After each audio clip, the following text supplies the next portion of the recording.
ناظرین، مسلم لیگ نون کے قائد نواز شریف کو تجاویز دیں کس نے، اور کہا کہ خواتین کے حقوق کی پاسداری کر لیں؟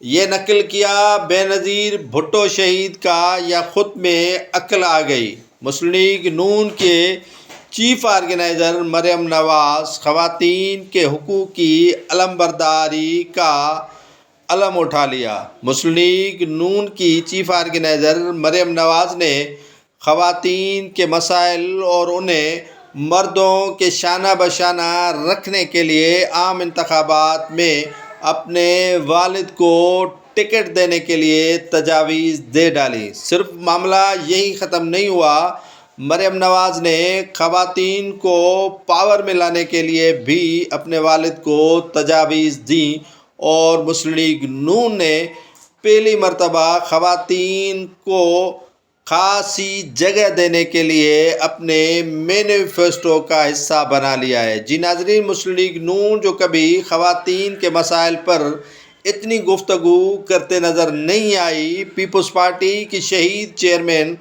بے نظیر بھٹو خواتین کے مسائل اور خواتین کے حقوق کے لیے جدوجہد کرتی نظر آئیں، لیکن اس مرتبہ پہلی مرتبہ دیکھ رہے ہیں کہ مسلم لیگ نون نے خواتین کے مسائل کو حل کرنے اور ان کو پاور میں لانے کے لیے اپنے جو تجاویز ہیں ان پر غور کرنا شروع کر دیا۔ پہلا غور انہوں نے لاہور میں خواتین ورکرز کنونشن بلا کر شروعات کر لی۔ آگے دیکھیں تو ہوتا ہے کیا۔